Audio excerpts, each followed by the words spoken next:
और लक्ष्मण जी सहित श्री रघुनाथ जी जब किसी गांव के पास जा निकलते हैं, तब उनका आना सुनते ही बालक, बूढ़े, स्त्री, पुरुष सब अपने घर और काम काज को भूलकर तुरंत उन्हें देखने चले आते हैं। श्री राम, लक्ष्मण और सीता जी का रूप देखकर, नेत्रों का परम फल पाकर वे सुखी होते हैं। दोनों भाइयों को देखकर सब प्रेमानंद में मग्न हो गए। उनके नेत्रों में जल भर आया और शरीर पुलकित हो गया। उनकी दशा का वर्णन नहीं किया जा सकता है कि मानिए दरिद्रों ने चिंतामणि के ढेर ही पाली हो।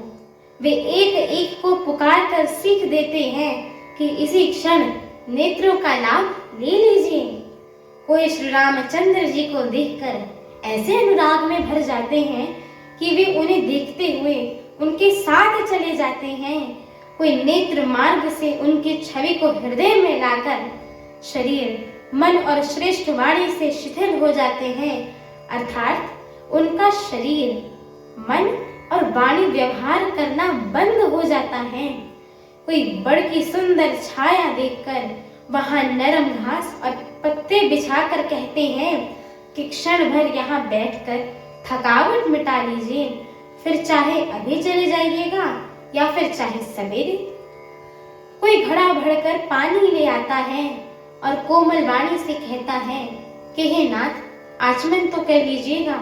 उनके प्यारे वचन सुनकर और उनका अत्यंत प्रेम देखकर दयालु और परम सुशील प्रभु श्री रामचंद्र जी ने मन में जानकी जी को थकी हुई जानकर घड़ी भर बड़ की छाया में विश्राम किया। स्त्री पुरुष आनंदित होकर शोभा देख रहे हैं एवं अनुपम रूप से उनके नेत्र और मनों को लुभा लिया है। सब लोग टकटकी लगाए श्री रामचंद्र जी के मुख चंद्र को चकोर की तरह तन्मय होकर इस भांति देखते हुए चारों ओर सुशोभित हो रहे हैं। श्री राम जी का नवीन तमाल वृक्ष के रंग का श्याम शरीर अत्यंत शोभा प्रदान कर रहा है, जिसे देखते ही करोड़ों कामदेवों के मन मोहित हो जाते हैं। बिजली के से रंग के लक्ष्मण जी बहुत ही भले मालूम होते हैं। वे नख से शिखा तक सुंदर हैं और मन को बहुत भाते हैं। दोनों मुनियों के वलकल आदि वस्त्र पहने हुए हैं और कमर में तरकस कसे हुए हैं। कमल के समान हाथों में धनुष बाण सुशोभित हो रहे हैं। उनके सिरों पर सुंदर जटाओं के मुकुट हैं। वक्षस्थल, भुजा और नेत्र विशाल हैं और शरद पूर्णिमा के चंद्रमा के समान सुंदर मुखों पर पसीनों की बूंदों का समूह सुशोभित हो रहा है।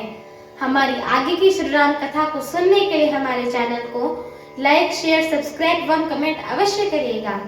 एवं हम दोनों बहनें आप सभी हरि भक्तों से एक छोटा सा निवेदन करते हैं कि कृपया आप सभी हमारे श्री रामचरितमानस जी के इस मंगलमयी पाठ को पूरा अवश्य सुना करिए, क्योंकि स्वयं परम पूज्यपाद श्रीमद् गोस्वामी तुलसीदास जी महाराज ने कहा है कि जो भी नर नारी, मनुष्य, जीव जंतु एवं पशु पक्षी प्रभु श्री रामचरितमानस जी के इस मंगलमयी पाठ को सुनते हैं, गाते हैं, कहते हैं एवं श्रवण करते हैं, उनके जन्म जन्मांतर के सारे पाप नष्ट हो जाते हैं।